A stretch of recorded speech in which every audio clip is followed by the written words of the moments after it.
دولت کے بل بوتے پر انسان نرم گدے خرید سکتا ہے، دولت کے بل بوتے پر سکون کی نیند نہیں خرید سکتا۔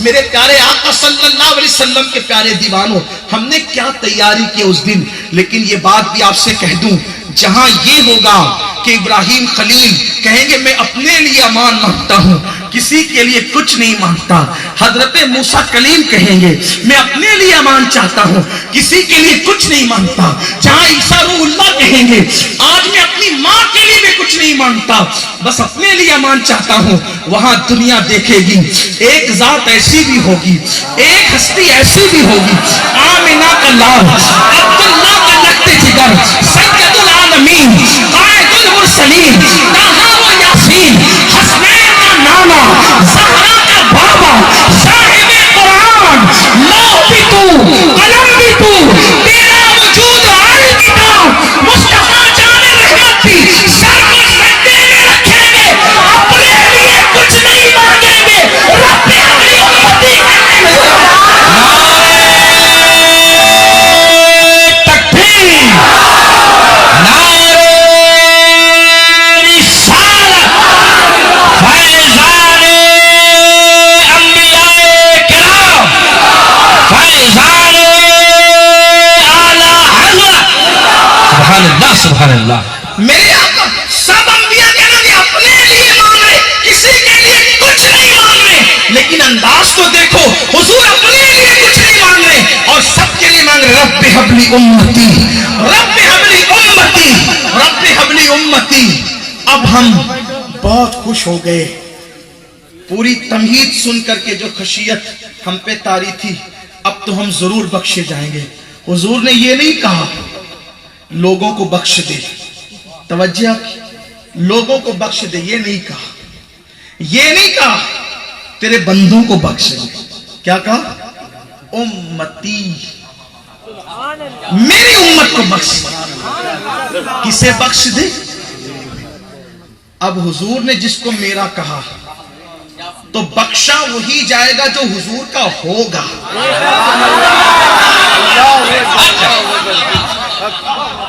جو حضور کا ہوگا وہ بخشا جائے گا۔ جب سے ملا ہے دامن آل رسول کا، بے فکر ہو گیا ہوں شفاعت کی فکر سے، تڑپا دیا کسی نے مدینے کے ذکر سے، آزاد ہو گیا ہوں دو عالم کی فکر سے۔ جو حضور کا ہوگا وہ بخشا جائے گا۔ اب ہمیں ثابت کرنا ہے کہ ہم حضور کے ہیں یا نہیں، یہ ثابت کرنا ہے۔ وہ تو اپنا بنانے کے لیے بہت وسیع دامن رکھتے ہیں، کیا ہم بھی ان کے بن سکتے ہیں؟ اور ہم بھی ان کے بنے ہیں، یہ خاص بات، اسی کا تجزیہ کرنا، اسی پہ گفتگو ختم ہوگی۔ کیا ہم حضور کے ہیں؟ حضور نے کہا میری امت کو بخش دے، اسی لیے حضور علیہ السلام نے جب نماز جنازہ بھی پڑھائی نا تو سب کے لیے مغفرت کی دعا نہیں کی، بلکہ حضور نے کیا دعا کی؟ اللہم اغفر لحینا حینا ومیتنا وشاہدنا وغائبنا وصغیرنا وکبیرنا۔ جہاں بخشش کا سوال ہے کہتے ہیں اے اللہ بخش دے ہمارے زندوں کو، بخش دے ہمارے مردوں کو، بخش دے ہمارے موجودوں کو، بخش دے ہمارے غائبوں کو، بخش دے ہمارے چھوٹوں کو، بخش دے ہمارے بڑوں کو۔ حضور کہہ رہے ہماروں کو بخش دے، اور جو حضور کے ہیں وہ بخشے گئے ہیں۔ فقط اتنا سبب ہے انعداد بزم محشر کا کہ تمہاری شان محمودی دکھائی جانے والی ہے، اور خدا شاہد کہ روز حشر کا کھٹکا نہیں رہتا ہمیں جب یاد آتا ہے کہ میرا کون والی ہے۔ ہم حضور کے ہیں، یہی آج حدیث کے آئینے میں ہمیں دیکھنا ہے۔ میں یہ نہیں کہوں گا کہ آپ ہیں کہ وہ ہیں کہ نہیں ہیں، میں کیوں کہوں؟ میری اوقات کیا ہے؟ ایک روایت پڑھوں گا، صرف ایک روایت کتاب التوابین سے، کہ ہم حضور کے ہیں کہ نہیں ہیں۔ میں نے نہیں، آپ نے فیصلہ کرنا ہے، سننے والوں نے فیصلہ کرنا ہے ہم حضور کے ہیں کہ نہیں ہیں۔ اللہ اللہ، بلکہ حضور سیدی مفتی اعظمین کا جب میں یہ شعر پڑھتا ہوں تو مجھے حیرت ہوتی ہے. وہ کہتے ہیں کہ میں بھولا آپ کی رفعت سے نسبت ہی ہمیں کیا ہے. میں بھولا آپ کی رفعت سے نسبت ہی ہمیں کیا ہے. وہ کہنے بھر کی نسبت ہے، کہاں ہم ہیں کہاں تم. لوگ کہتے ہیں آسمان سے خاک کو کیا نسبت ہو سکتی ہے، ہمیں ان سے کیا نہیں، لیکن وہ اپنا بنا رہے ہیں، ہم ان کے بن بھی گئے. یہ بات ہے. دیکھیے حدیث پڑھنے سے پہلے کچھ اشارے دیتا ہوں آسان. میرے عزیز بھائیو، اللہ آپ سب پر رحمت فرمائے. جذبات سب کے ہیں، اب برداشت کر لیں. بلکہ میں تو کھڑا اس لیے ہو گیا ہوں تاکہ آپ مجھے دیکھ سکیں اور میں آپ کو دیکھ سکوں. لیکن اب آپ کسی کو نہ ٹوکیں نہ روکیں، اس لیے کہ اب گفتگو آخری مراحل میں داخل ہو رہی ہے. آپ کی توجہ درکار ہے. ہم حضور کے ہیں یا نہیں ہے، یہ فیصلہ ہم نے خود کرنا ہے، اور یہ سوچ کے کرنا ہے. دھیان دیں، یہ سوچ کے کرنا ہے کہ ہم اللہ کی عدالت میں کھڑے ہیں. ہم اپنے اوپر ظلم نہیں کریں گے، ہم ناانصافی نہیں کریں گے. اگر آج سچا فیصلہ کر لیے کل کامیاب ہو جاؤ گے، اور اگر آج اپنے آپ کے ساتھ دھوکہ دیا، چاپلوسی کی، کل پھنسنا ہی پھنسنا ہے. کیا ہم حضور کے بن گئے؟ چند اشارے دے کر حدیث پڑھتا ہوں. میں بھی اور آپ بھی، میں آپ میں سے الگ نہیں ہوں، آپ ہی میں سے ہوں. اس لیے میں جب خطاب یا بیان کرتا ہوں تو کوئی خطیب تو ہوں نہیں، لیکن میں سوچتا ہوں کہ میں بھی مخاطب ہوں، اور آپ سے اور اپنے آپ سے بھی. ہم دونوں گویا کہ ڈیبیٹ کر رہے ہیں، تبادلے خیال کر رہے ہیں، جو ہے وہ ایک دوسرے کے ساتھ اپنے مسائل کو شیئر کر رہے ہیں. ذرا غور کرنا، ہم حضور کے ہیں. دیکھو اپنے آپ کو کوئی کچھ کہہ لے، اس کے کہنے سے کچھ نہیں ہوتا. کچھ حقائق ہوتے ہیں، کچھ ثبوت ہوتے ہیں، اس کے ذریعے سے فیصلے ہوتے ہیں کہ کون کس کا ہے. حدیث سے پہلے اشارے. نمبر 1، ہم حضور کے ہیں. حضور علیہ السلام نے فرمایا نماز میں میری آنکھوں کی ٹھنڈک ہے. جعلت قرۃ عینی فی الصلاۃ، کہ نماز میں میری آنکھوں کی ٹھنڈک ہے. اب جو وفادار ہوگا ماں باپ کا، وہ ماں باپ کی آنکھوں کو ٹھنڈک پہنچائے گا. جو وفادار ہوگا حکومت کا، وہ حکومت کی آنکھوں کو ٹھنڈک پہنچائے گا. جو وفادار ہوگا استاد کا، وہ استاد کی آنکھوں کو ٹھنڈک پہنچائے گا. اور جو وفادار ہوگا نبی کا، وہ نبی کی آنکھوں کو ٹھنڈک پہنچائے گا. اب مجھے بتائیں، فجر کا وقت ہے، سردی کی طویل ٹھنڈی ٹھنڈی راتیں ہیں، جلدی سے بستر میں ہم سو گئے ہیں. اب نیند کی محبت کہتی ہے سو جا، بہت تھکا ہے، سو جا، بڑا مزہ آ رہا ہے.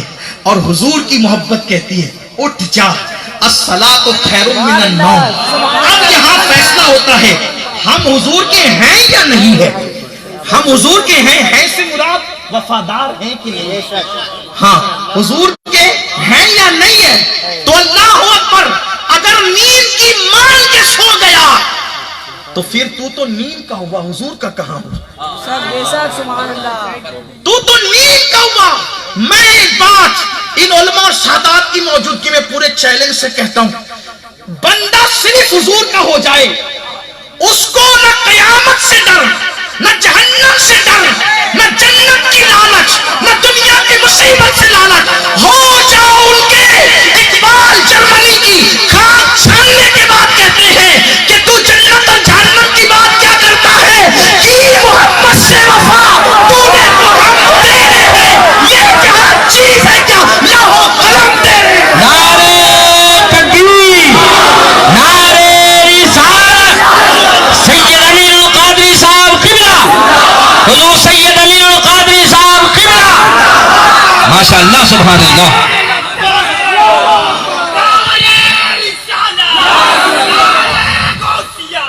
حضور سے وفا کر لو، محبوب خدا سے وفا کر لو، آمنہ کے لال سے وفا کر لو. آپ یہ دنیا کی حکومت ڈھونڈنے نکلے ہو، ان سے وفا کر لو، اللہ بھی تمہارا ہو جائے گا. یہ مخلوق کی کیا بات. لیکن کوئی ان کا وفادار تو ہو، کوئی ان سے وفا تو کرے. نیند سے وفا کی، ان سے وفا نہیں کی. نیند سے وفا کی، ان سے وفا نہیں کی. ہم حضور کے کیسے ہوئے. اب دیکھو، تجارت کر رہے ہو، سودا بیچ رہے ہو. اب حضور کا عشق کہتا ہے نقصان اٹھانا مگر جھوٹ نہیں بولنا. اور دولت کی لالچ کہتی ہے جھوٹ بول مالدار بن جا. اگر تو مال کے لیے جھوٹ بولتا ہے تو مال کا وفادار ہوا, حضور کا وفادار کہاں ہو؟ بیوی تجھ سے منہ چلا رہی ہے, نفس کہتا ہے مار, حضور کا عشق کہتا ہے مت مار. کیوں؟ کیونکہ آقا نے فرمایا تم میں سب سے بہتر وہ ہے جو اپنے گھر والوں کے ساتھ اچھا سلوک کرے.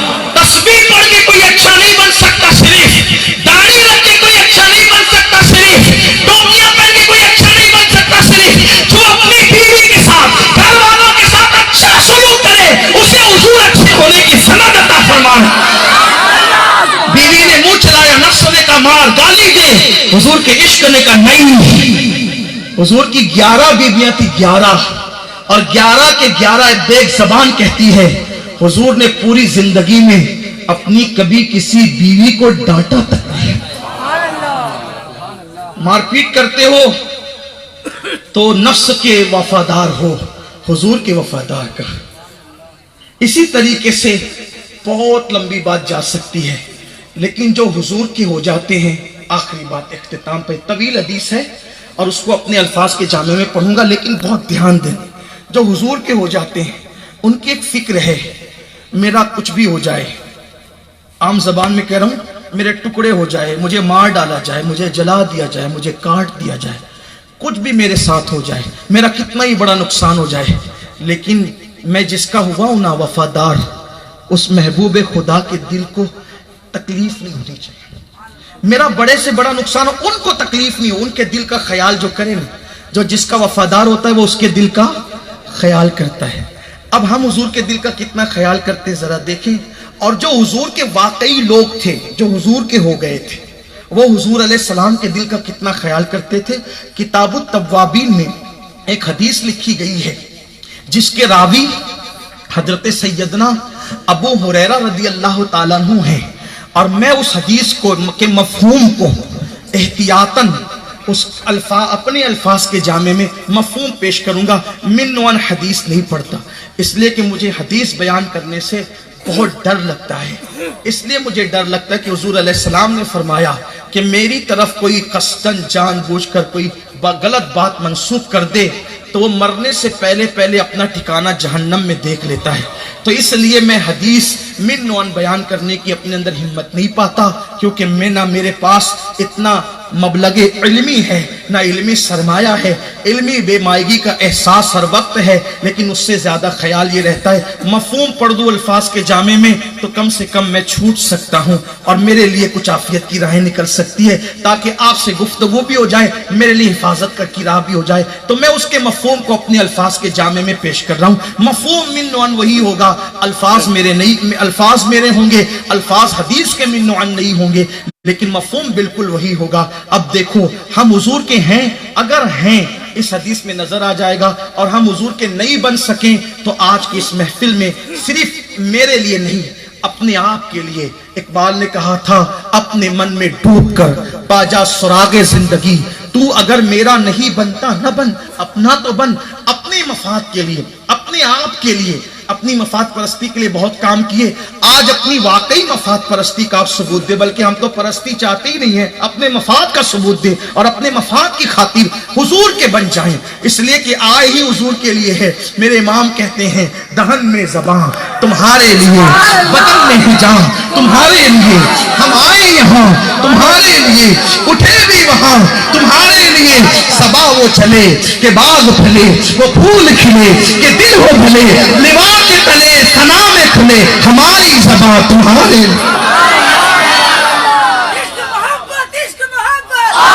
ہم حضور کے ہیں یا نہیں ہیں؟ جو حضور کا ہو گیا پھر وہ جنت کا متلاشی, اس سے ہونے کی ضرورت نہیں, پھر جنت اسے تلاش کرے. بس حضور کے ہو جائیں وفادار. لیکن بہت کٹھن ہے, امیر خسرو نے کہا تھا بہت کٹھن ہے ڈگر پن گھٹکی, کیسے کہ بھر لاؤں مدوا سے مٹکی. یہ آسان نہیں ہے ان کا وفادار ہونا. اگر آسان ہوتا تو امیر حمزہ کا کلیجہ تھوڑی چبایا جاتا. ان کا وفادار ہونا آسان ہوتا تو خالد ابن ولید کے وجود کو چھلنی چھلنی نہیں کیا جاتا. اگر ان کا وفادار ہونا آسان تو میری اور آپ کی اوقات کیا ہے, اپنی حیثیت کیا ہے؟ اللہ اکبر. واللہ یہ کربلا آزمائش ہے, وفا کی آزمائش.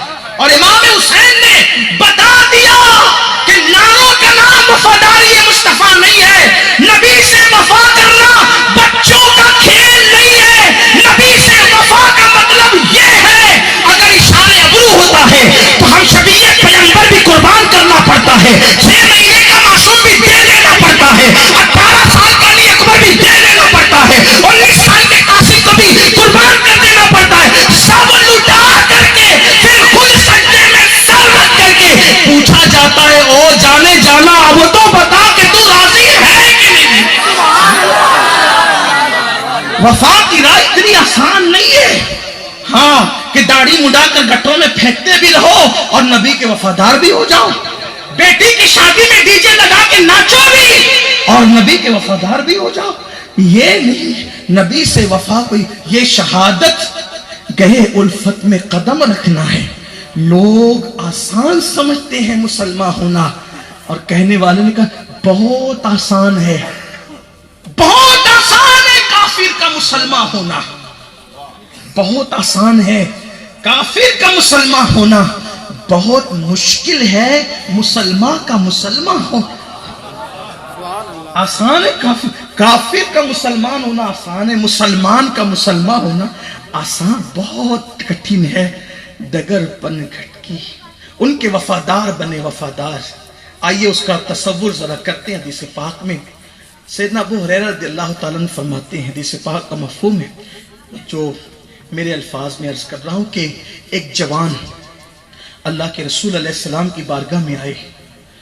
جوان تھے وہ, ابھی جوانی کی دہلیز پہ انہوں نے قدم رکھا تھا, جوانی کی دہلیز پہ قدم رکھا تھا اور حضور کی بارگاہ میں میسر آ گئی تھی. سرکار کی بارگاہ میں آئے, حضور سے آنکھیں چار ہوئی, حضور کی زیارت ہوئی.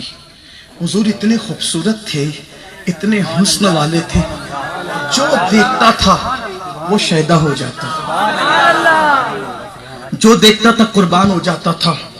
امام فرماتے ہیں حسن تیرا سا نہ دیکھا نہ سنا, کہتے ہیں اگلے زمانے والے, جگمگا اٹھی میری گور کی خاک, تیرے قربان چمکنے والے. اور کہتے ہیں کہ حسن کھاتا ہے جس کے نمک کی قسم, وہ ملیح دلارا ہمارا نبی. اور پیر مہر علی شاہ صاحب بھی حضور کا حسن یوں بیان کرتے ہیں, مخ چندر بدر شاشانی ہے, مت چم کے لاٹ نورانی ہے, کالی زلفت اک مستانی ہے, مخمور اکھی ان مد بھریاں, سبحان اللہ ما اجملکا ما اجملکا ما احسنکا ما احسنکا ما اکملکا. کتھے میرے علی کتھے تیری سنا, گستاخ اکھے کتھے جاہڑیاں. اور امام کہتے ہیں وہ کمال حسن حضور ہے کہ گمان نقص جہاں نہیں, یہی پھول خار سے دور ہے, یہی شمع ہے کہ دعا نہیں. ایک مقام پر کہتے ہیں وہ ہے لبہائے نازک ان کے, وہ ہے لبہائے نازک ان کے, ہزار جھڑتے ہیں پھول جن سے, ہزار جھڑتے ہیں پھول جن سے. گلاب گلشن میں دیکھے بلبل, گلاب گلشن میں دیکھے بلبل, یہ دیکھ گلشن گلاب میں. اے بلبل تو نے گلشن میں گلاب تو دیکھا ہوگا, لیکن کبھی گلاب میں گلشن نہیں دیکھا ہوگا. چیلنج ہے, ابتدا سے لے کر قیامت تک کسی گلاب میں کبھی گلشن نہیں ہوتا, ہمیشہ گلشن میں گلاب ہوتا ہے, ہمیشہ گلشن میں گلاب ہوتا ہے, گلاب میں گلشن نہیں ہوتا. لیکن اے بلبل, اگر آج تو کسی گلاب میں گلشن کو دیکھنا چاہے تو آمینہ کے لال کو دیکھ لیجئے, دیکھ گلشن گلاب میں. کائنات کا حسن سمٹ آیا ہے, حسن کائنات سمٹ آ گیا ہے.